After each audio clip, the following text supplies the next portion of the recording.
Be merry, gentlemen, let nothing you dismay.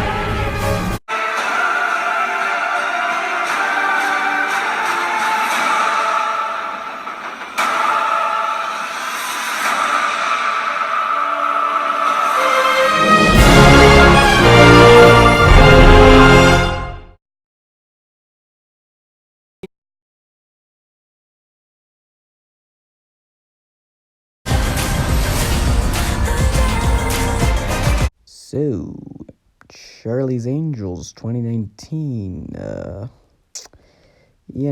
That movie that had the controversy of being a remake of a 2000s remake of a 1960s show, topped with, for some reason, us internet people having to be angry anytime a movie starring women comes out, because that's just how it works, I guess. It's really just annoying after a point. And the trailers didn't look good, if we're being totally honest here. But I saw it, and I actually kind of liked it. Yeah, I'm being totally honest here. I thought it was a decent enough little action movie.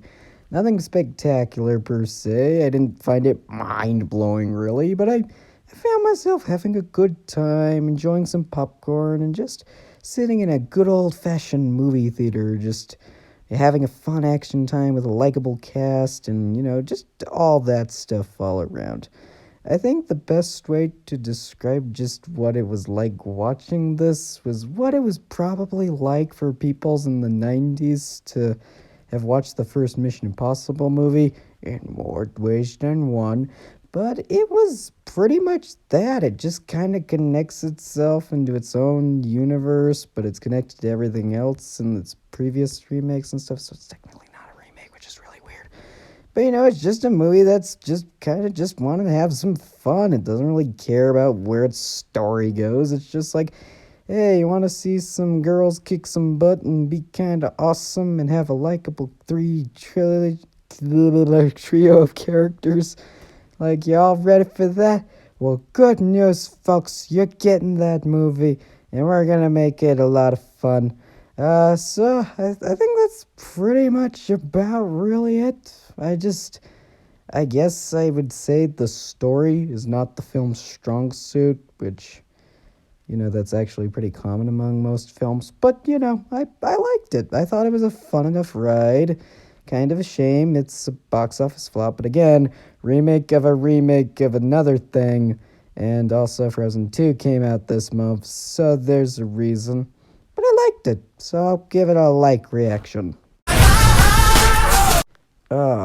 Klaus, Netflix, you've brought us this weird passion project from an animator from the Disney Renaissance who had to wait for his technology to catch up and even had to write for Despicable Me, which isn't a bad thing because that movie is great. I have spoken.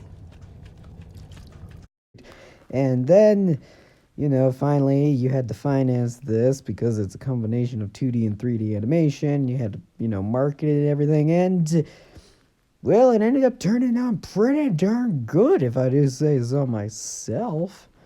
I think this is probably easily my favorite animation of 2019. I wouldn't say it's my favorite animated movie. That honor goes to Toy Story 4, but you know what I mean.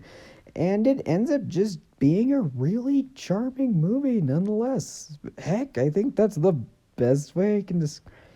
It's a film that has very basic ingredients when it comes to its story when you get down to it, but ends up having a little more to say, surprisingly. I think a good example is that they actually give some depth to the whole feuding clans thing that goes on in the story, and for a unique take on the origin of Santa, it's different enough for what it is. Heck, Santa Claus's origin story in here is actually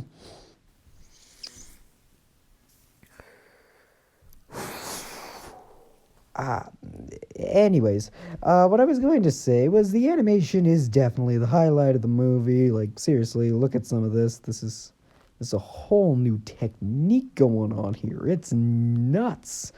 And on top of that, the cast absolutely crushed it in the voice department. And on top of that, the character design is great, and the characters themselves are really likable. I think my biggest gripe is there's one particular scene where, like, just out of nowhere, it does rap music, and another scene where it does a "the liar has been revealed" plotline. But it's able to get past it real quick, and I ended up just, falling absolutely in love with it. Sometimes you don't need a absolutely outstanding and complicated story to get yourself into a movie.